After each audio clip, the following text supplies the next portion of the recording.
di sini ada beberapa hal sebelum nanti Ibu supervisi yang ingin saya tanyakan. Yang pertama itu adalah tujuan dari pelaksanaannya pembelajaran kali ini ya maksudnya ya. Jadi untuk pembelajaran kali ini tujuannya itu yang pertama kita akan melihat peserta didik untuk mengidentifikasi tingkat kesuburan tanah berdasarkan sifat fisika dan juga sifat kimianya. Kemudian yang kedua, kita juga akan melihat peserta didik mengidentifikasi organisme apa saja yang ada dalam tanah. Kemudian untuk yang selanjutnya peserta didik diharapkan dapat menyediakan hasil dari penyelidikan sifat tanah yang ada di lingkungan, kemudian fungsi tanah dan juga organisme yang ada dalam tanah melalui infografis dan poster ya yang mereka buat secara kreatif dan inovatif. Oke, berarti infografis dan poster ya? Iya.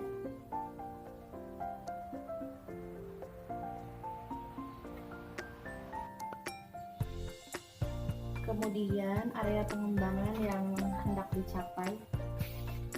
Ya, di sini area pengembangannya mungkin yang pertama kita akan lihat keaktifan siswa. Kemudian diharapkan juga tujuan pembelajaran yang tercapai. Kemudian metodenya itu dengan cara diskusi kelompok. Kemudian juga kelasnya juga. Diskusi kelompok dan pengelolaan kelas.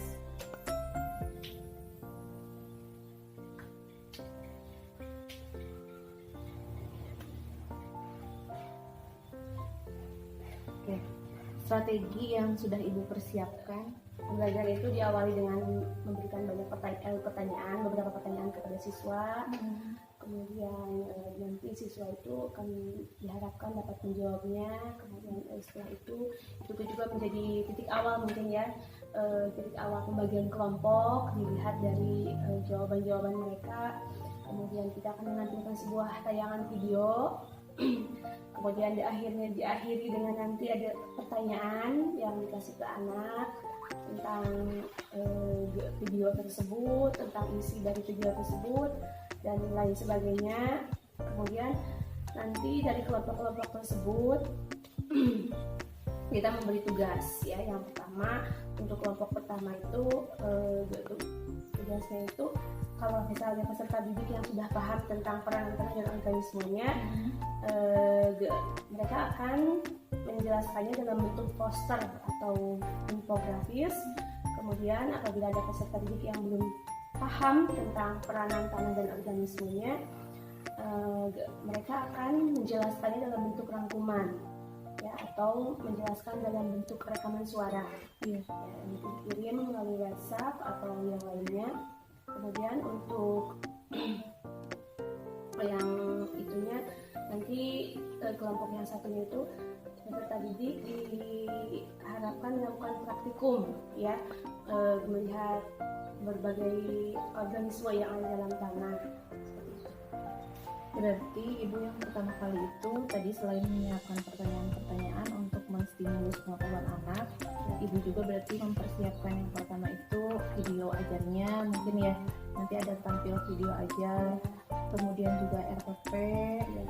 Kemudian tadi saya dengar menyiapkan alat dan bahan untuk praktikum, terus ada juga tadi apa infografis dan poster ya. Berarti dalam pembelajaran yang Ibu terapkan, Ibu menerapkan strategi berdiferensiasi di dalamnya, betul?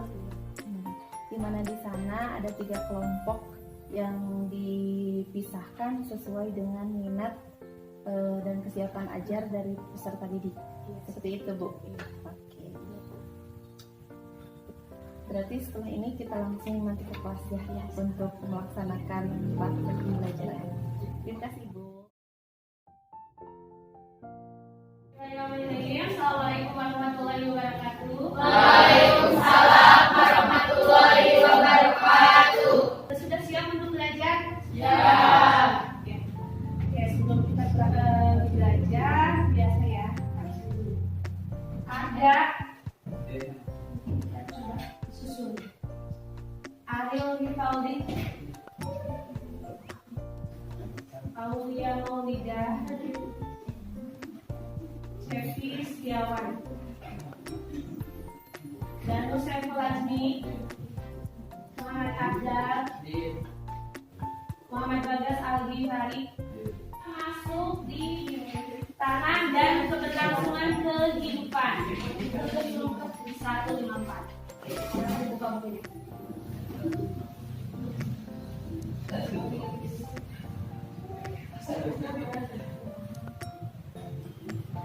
Tanah dan keberlangsungan kehidupan.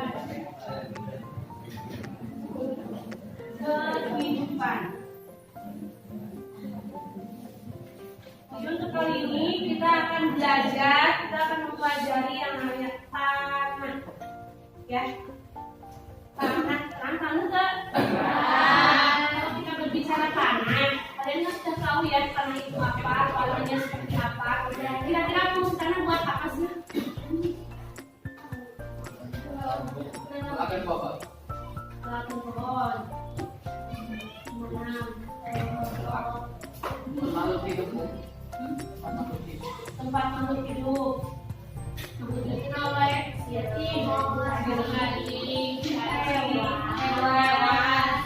manusia makhluk hidup bukan? Jadi salah satu peserta itu ya, yang pertama contoh melihat bapak tani di sawah. Nah, kira kalau bapak tani di sawah apa yang mereka lakukan di sawah? Macul. Kunaon bapak tani macul?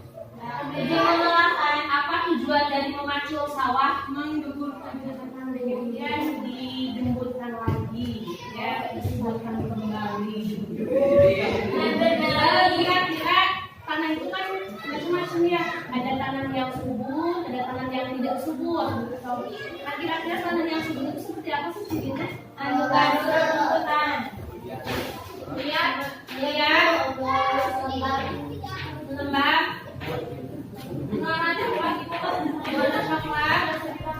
Hidup, kayak tunduk tapi bukan, kayak hidup tapi tumbuh dengan baik.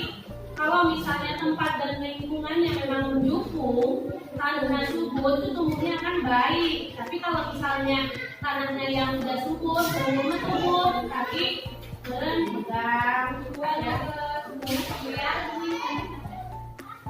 Kalau di tanah yang subur itu seperti apa?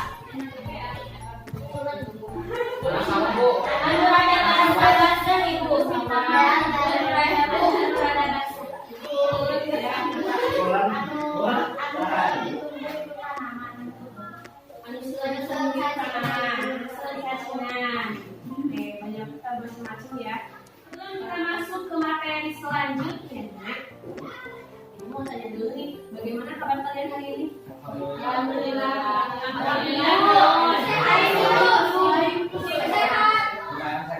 Lumayan, kenapa ada kata lumayan? Kalau secara emosional kalian beban. Bebannya naon? Beban pikiran beban semua. Jadi kita akan mencoba menghilangkan semua masalah dalam diri kita. Ya, coba ditarik napasnya dalam-dalam.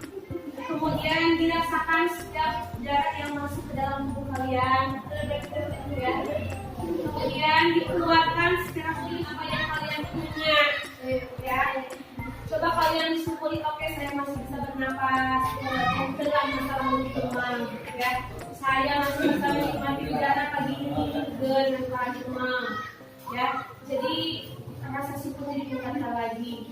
Ya, kita nawan ada masalah apa itu aja. Jadi kayak masalah mah buang. Oke, sudah ya. Mudah-mudahan kalian bisa kembali dengan konsentrasi yang lebih baik. Ya, jadi setiap manusia punya masalah, tapi tidak usah berlarut-larut. Kita masuk ke dalam sekarang materi ya, tentang organisme tanah dan peran tanah bagi kehidupan manusia. Nanti ini Ibu akan menayangkan sebuah video ya tentang tanah. Kemudian Ibu akan menayangkan sebuah video tentang peranan tanah. Nanti kalian coba disimak baik-baik karena nanti akan ada pertanyaan yang akan diberikan pada kalian ya terkait video tersebut. Sudah siap nontonnya? Sudah.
Udah ya videonya. Bagaimana? Tidak kedengaran, tapi bisa dipahami? Bisa dimengerti maksud video yang kalian lihat? Meskipun tidak kedengaran.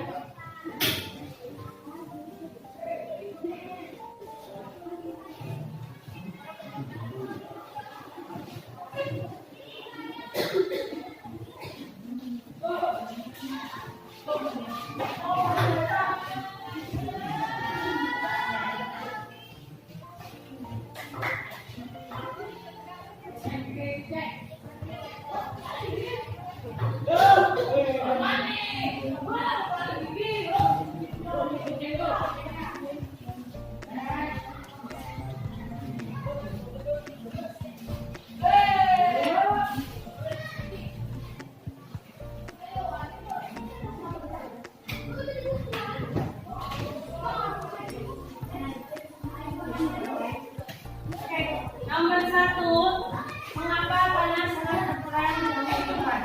Saya sudah saya. Penjelasannya kalian mengenai sumber videonya, ya, dan pakai tiap kelompok ada. Kemudian yang kedua, apa maksud dan peran tanah sebagai kelompok satu? Kelompok satu dari materi yang ibu berikan tadi tentang peranan dari video, peranan tanah, kemudian dari pertanyaan dan lain sebagainya. Kalian bikin sebuah peta konsep, ya, gambaran garis besar tentang tanah, dari tanah, fungsi dan lain sebagainya. Ya. Kelompok 2, kalian bikin rangkuman tentang tanah, ya, tulis dengan buku. Kelompok 3, kita akan mendata organisme yang hidup di dalam tanah. Ya, jadi kita akan pergi keluar, kemudian nanti kita akan di sini ada langkah kerjanya ada. Ya, nanti kalian membuat sebuah petak ya dengan ukuran 1 meter menggunakan tali kecilian. Kemudian dari yang 1 meter tersebut kalian lihat organisme apa saja yang ada di dalam cari tanah memungkinkan ada organisme tersebut.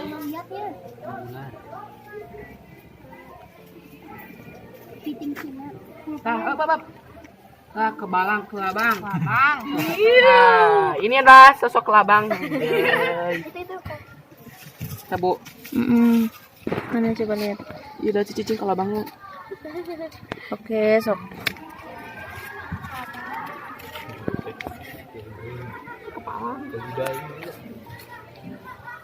Ayo Abdal, penyelengan saksi. Kita cicing kan lah. Kita ada musikan di jero. Sudah beres ya, satu lagi. Beres dah? Sudah beres? Ya, dipersingkat saja. Ini waktunya lumayan agak lama ya. Ibu. Bismillahirrahmanirrahim.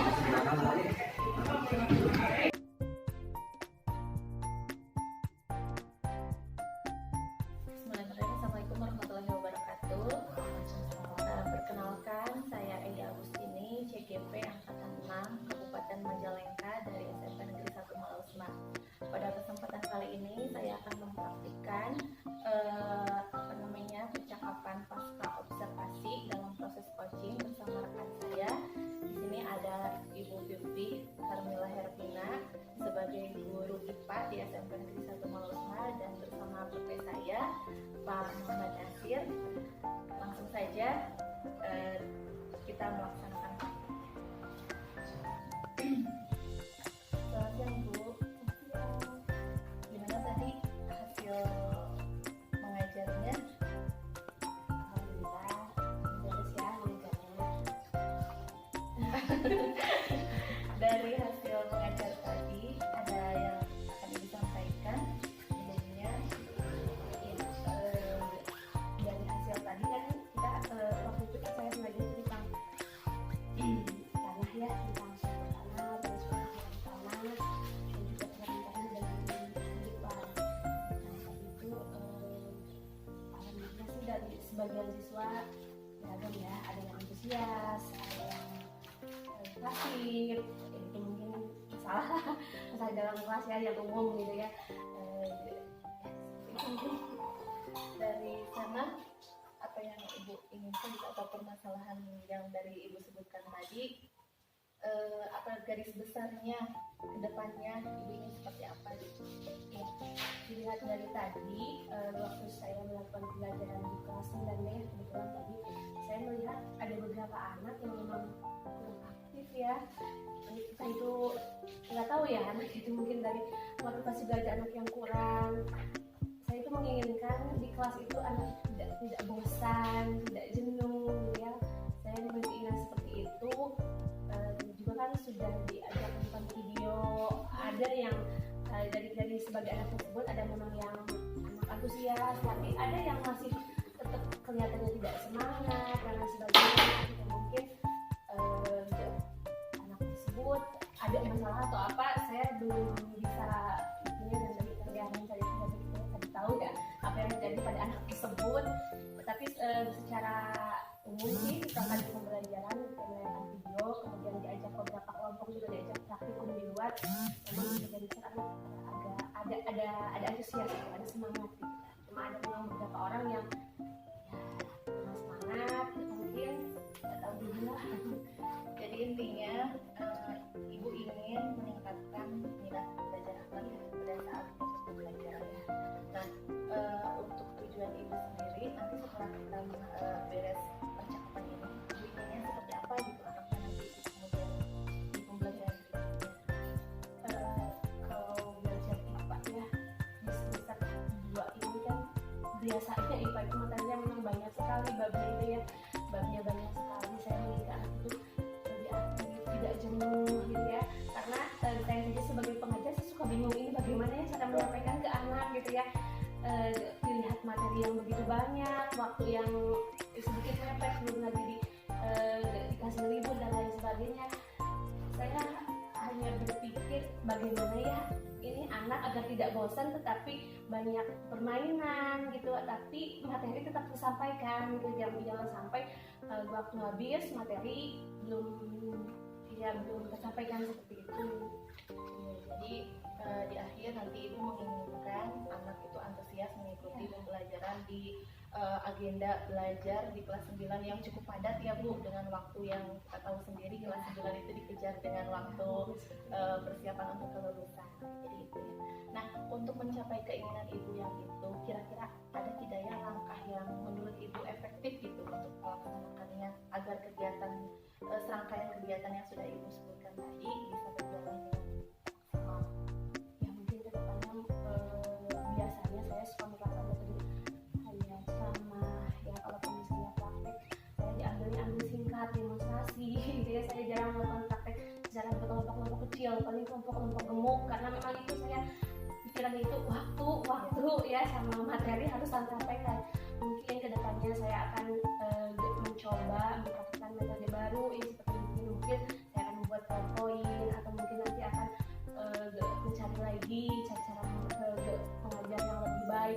anak lebih semangat, antusias, atau mungkin lebih memahami apa yang saya sampaikan, atau mungkin mereka mau mencari lewat internet, atau bagaimana saya memberikan tugas ya, mau untuk bentuk makalah, clipping dan lain sebagainya, mungkin seperti itu. Jadi akan ada tambahan lagi yang menggunakan strategi metode pembelajaran yang lebih beragam. Ya. Untuk yang tadi kita laksanakan di kelas itu strategi apa yang Ibu lakukan?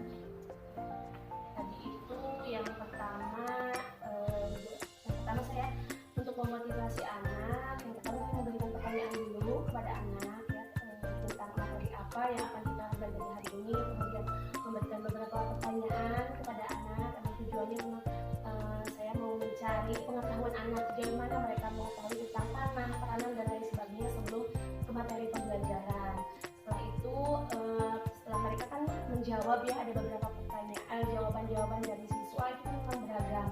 Nah dari sana saya mengklasifikasikannya dari berdasarkan jawaban-jawaban mereka, kemudian dan menjadi nanti dibentuk sebuah kelompok-kelompok, kelompoknya memang kelompok besar ya, kelompok gemuk, ada 3 kelompok yang tadi dilaksanakan. Kemudian setelah itu saya menayangkan sebuah video video tentang tanah, video materi tentang tanah, cuma enggak secara detail, sekilas saja. Kemudian saya juga di akhir video saya memberikan beberapa pertanyaan kepada anak, kemudian sambil refleksi, sambil mereka mengerjakan LKPD juga. Kemudian dari kelompok-kelompok yang tadi saya juga dibagi kelompok, ada 3 kelompok. Untuk kelompok yang pertama itu kelompok yang anaknya memang sudah paham dari apa yang mereka lihat, apa yang mereka tonton di video. Untuk kelompok yang sudah paham, saya menugaskan kepada mereka untuk membuat infografis ya, kemudian kayak semacam peta konsep. Kemudian untuk kelompok yang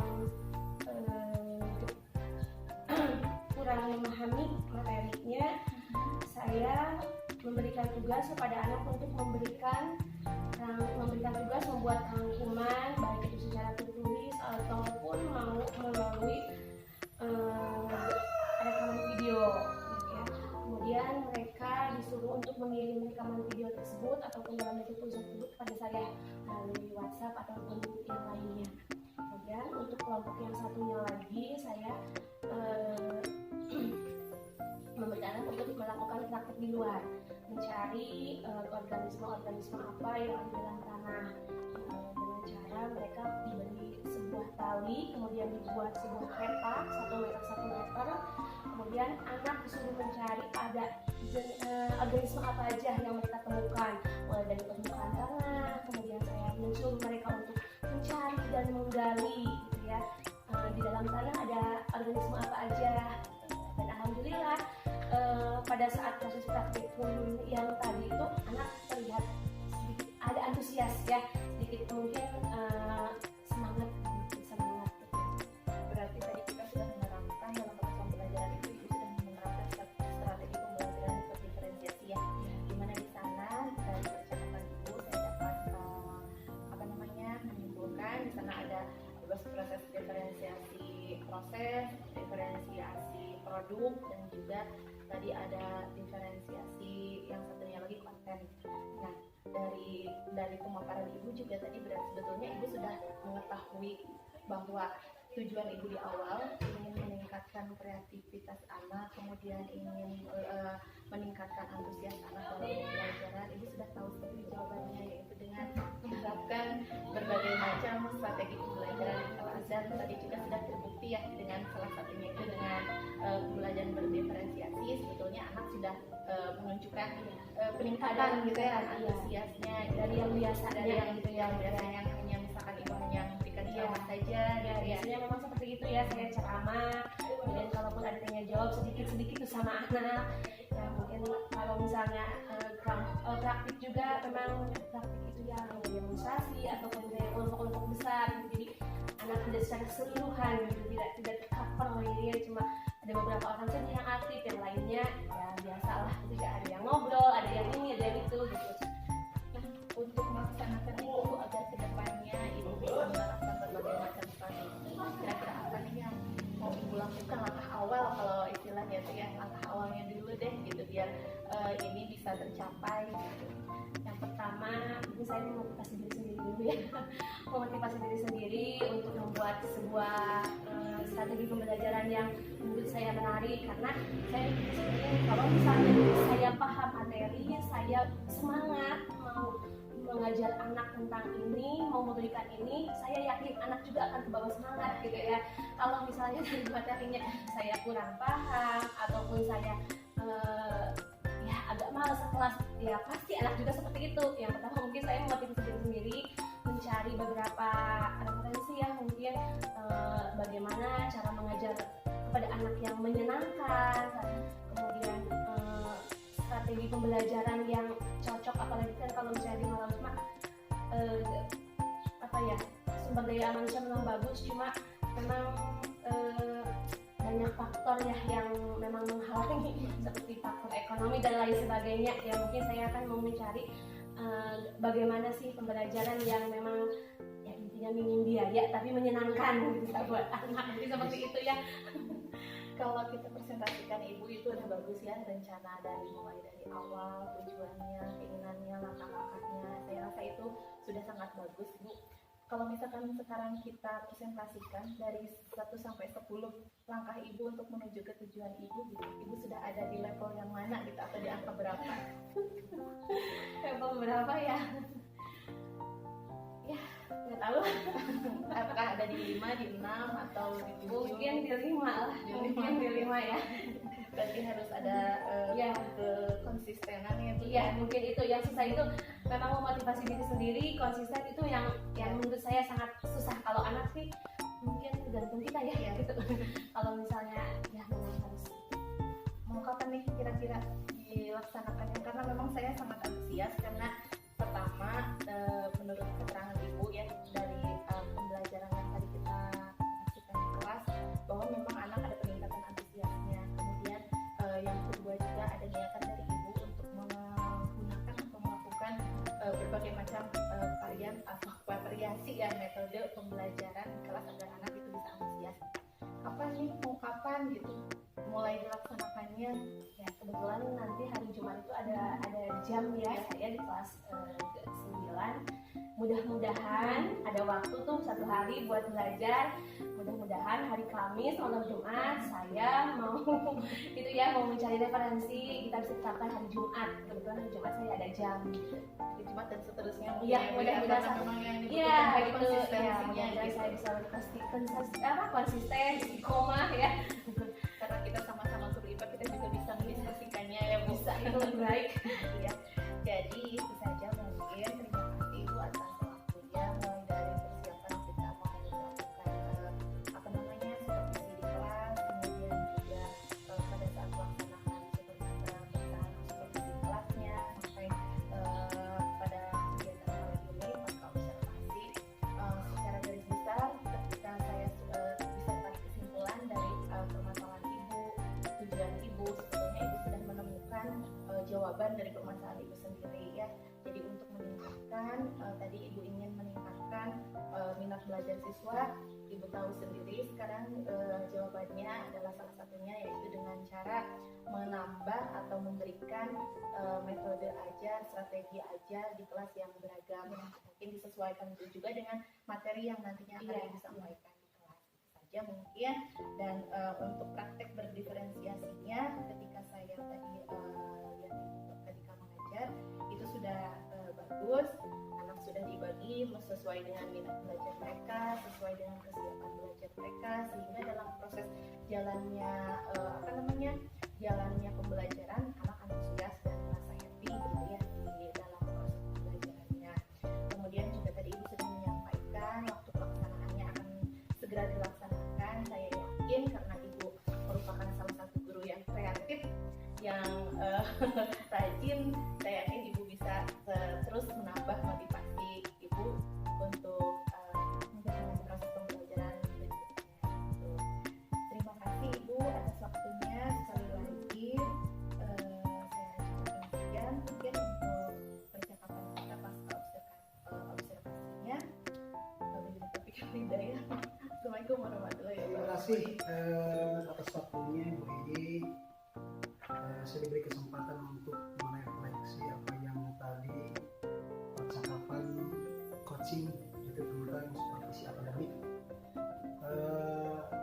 saya lihat Bu Egi sudah sangat mumpuni sekali terkait dengan teknik coachingnya, sehingga tadi kita dengar semua bahwa rekan sejawatnya Ibu Piti dia bisa menemukan tujuannya ketika ada suatu hal atau harapan-harapan yang ingin dicapai dalam pembelajaran dengan digali oleh Ibu Egi, akhirnya Ibu Piti bisa menemukan sendiri solusi terkait dengan permasalahan di kelasnya tersebut. Ini artinya Bu Egi sudah menerapkan metode coaching melalui alur Tirta, yaitu tujuannya sudah jelas, kemudian identifikasi masalahnya sangat kreatif sekali menggali informasinya, lalu kemudian ada rencana aksi dan juga tanggung jawab dari Ibu Piti, sehingga dengan kata lain coach sudah berhasil membantu atau sudah berhasil mengembangkan Kuci, sehingga Kuci merasa dirinya bisa mengembangkan dan juga bisa memperbaiki pembelajarannya di kelas. Terima kasih. Itu saja dari saya. Wassalamualaikum warahmatullahi wabarakatuh.